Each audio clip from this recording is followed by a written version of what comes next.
Welcome sir, welcome sir, welcome sir.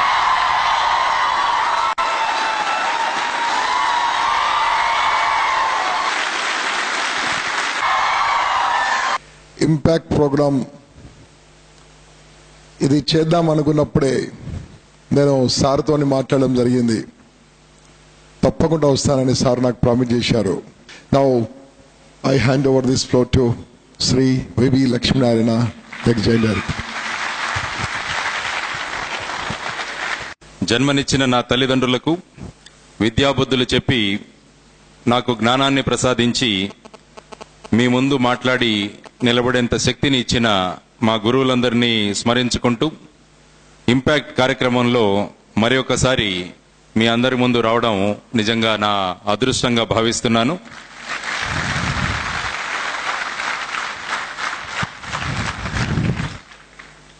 ఎంతో ఉత్సాహంగా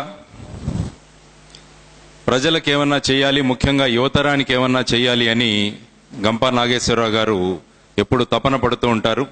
కాబట్టి అటువంటి మహానుభావుడు నాకు ఫోన్ చేసి ఇంపాక్ట్ కార్యక్రమం మేము మళ్ళా 4-5 రోజులు ఆర్గనైజ్ చేస్తున్నాం సార్, మీరు రావాలి అంటే ఖచ్చితంగా నేను వస్తాను. ఎందుకంటే యువతను కలిసినప్పుడు, విద్యార్థులను కలిసినప్పుడు నాకెంతో స్ఫూర్తి కలుగుతుంది.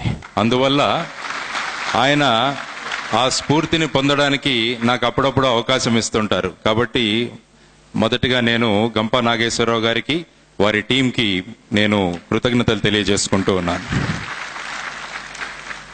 ఆయన చెప్పారు ఉదయం 9 నుంచి సాయంత్రం 9 వరకు వితౌట్ లంచ్ బ్రేక్ ఈ కార్యక్రమాన్ని నిర్వహిస్తున్నట్లు.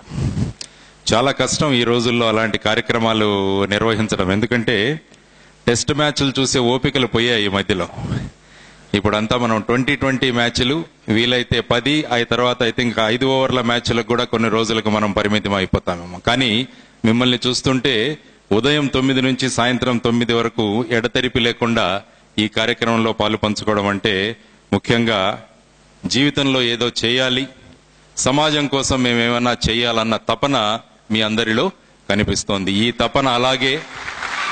ఈ తపన అలాగే మీరు కొనసాగిస్తూ రేపు మంచి వృత్తుల్లో ఉన్నప్పుడు కూడా ఖచ్చితంగా మీరు సమాజం కోసం కృషి చేస్తారని నాకు ఎంతో గొప్ప ఆశ. ఒక చిన్న కథతో మొదలు పెడతాను. ఈరోజు నేను ఒక 2-3 కథలు చెప్తాను. ఎందుకంటే ఆయన చెప్పారు ఉదయం 9 నుంచి సాయంత్రం 9 వరకు ఉన్నారు కాబట్టి కొంచెం లైట్గా ఉండడానికి ఒక కథ మొదలు పెడతాను నేను. అది కూడా ఒక పజిల్ లాంటిది. జాగ్రత్తగా వింటే మీరే సమాధానం చెప్పాలి దానికి. ఒక రైతు ఉన్నాడు. ఆ రైతు ఒక వ్యాపారి దగ్గర అప్పు తీసుకుంటాడు. అప్పు తీసుకుని ఆ అప్పుని తీర్చలేకపోతాడు. అందువల్ల ఆ వ్యాపారి ఈ రైతును అడగడం మొదలు పెడతాడు, నా అప్పు ఎప్పుడు తీరుస్తావు అని. ఆ వ్యాపారికి తెలుసు ఈ రైతు దగ్గర తగినంత ధనం లేదు కాబట్టి అతను నాకు అప్పు తీర్చలేడు. ఆ రైతుకు ఒక కూతురు ఉంటుంది, ఒక అమ్మాయి. ఆ అమ్మాయిని ఎలాగైనా పెళ్లి చేసుకోవాలని ఈ వ్యాపారి యొక్క దృష్టి. అందువల్ల ఆ రైతు దగ్గరికి వచ్చి చెప్తాడు, నేను ఈ సంచిలో 2 రాళ్లు తీసుకుంటాను, ఒక తెల్లరాయి, ఒక నల్లరాయి. ఆ అమ్మాయి కనుక నల్లరాయిని తీస్తే ఆ అమ్మాయి నన్ను పెళ్లి చేసుకోవాలి, ఆ తర్వాత నువ్వు నాకు ఇచ్చిన అప్పు నేను మాఫీ చేస్తాను, అంటే నువ్వు నాకు అప్పు తీర్చాల్సిన అవసరం లేదు. నల్లరాయి తీస్తే. తెల్లరాయి తీస్తే ఆ అమ్మాయి నన్ను పెళ్లి చేసుకోవాల్సిన అవసరము లేదు, నీ అప్పు కూడా తీర్చాల్సిన అవసరము లేదు.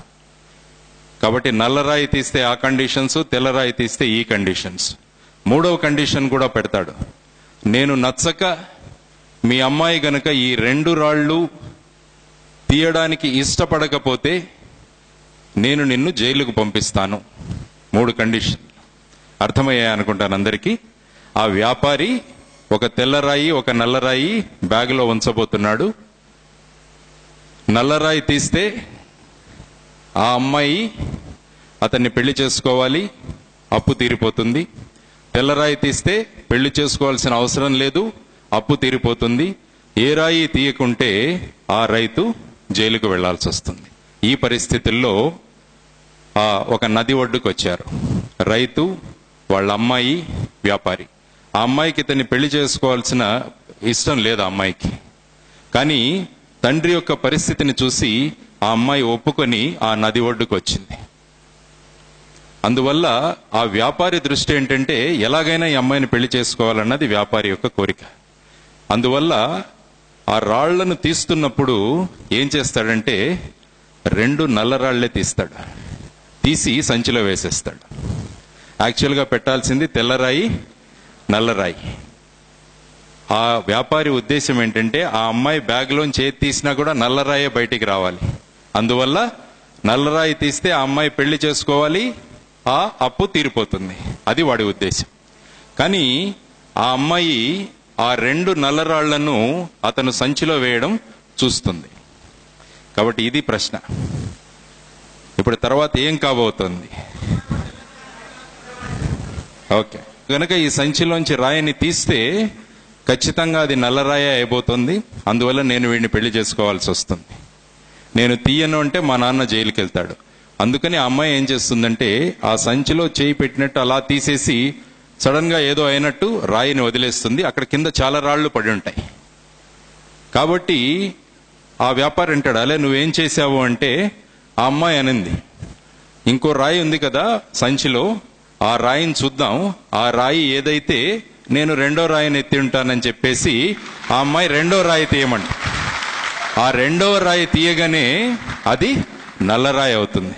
అంటే ఆ అమ్మాయి చెప్తుంది, నేను తీసింది తెల్లరాయి, అందువల్ల నేను నిన్ను పెళ్లి చేసుకోవాల్సిన అవసరం లేదు, మా నాన్న అప్పు కూడా తీరిపోయింది అన్నది.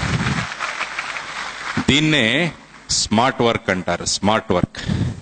మొన్న నేను ఒక ప్రోగ్రాంకి వెళ్ళినప్పుడు ఒక విద్యార్థి అడిగాడు, సార్ జీవితంలో పైకి రావాలంటే హార్డ్ వర్క్ ముఖ్యమా, స్మార్ట్ వర్క్ ముఖ్యమా అని. Smart work or hard work? Smart work. నేను అప్పుడు ఏం చెప్పానంటే, ఒక బిల్డింగ్ ఉంది, 10 అంతస్తుల బిల్డింగ్. ఇంపాక్ట్ లో హాజరయ్యే అందరికీ ఒక టెస్ట్ పెట్టారు గంపా నాగేశ్వరరావు గారు. మీరందరూ 10th ఫ్లోర్కి చేరుకోవాలి, అక్కడ మన మీటింగ్ ఉంది అని చెప్పేసి. మీకు అక్కడ స్టెప్స్ ఉన్నాయి, మీకు లిఫ్ట్ ఉంది. ఈ 2 మీ దగ్గర ఉన్నాయి. మీరు 10వ అంతస్తుకు చేరుకోవాలి. ఇప్పుడేంటే ఆప్షన్ ఈజ్ యువర్స్. ఈ 10 అంతస్తులు మెట్లు ఎక్కితే మీరు ఖచ్చితంగా పైకి చేరుతారు, there is no doubt. Lift తీసుకున్నా కూడా మీరు 10వ అంతస్తుకు చేరగలరు. అందువల్ల కొంతమంది మెట్లెక్కడం మొదలు పెట్టారు, కొంతమంది లిఫ్ట్లో ఎక్కారు. సడన్ గా ఏమైపోయిందంటే పవర్ పోయింది. ఆ లిఫ్ట్ 5వ అంతస్తుకు రాగానే అక్కడ ఆగిపోయింది అనమాట. కానీ ఈ మెట్ల మీద ఎక్కుతున్న వాళ్ళంతా చేరిపోయారు పైకి. So that is the difference between hard work and smart work. Hard work మిమ్మల్ని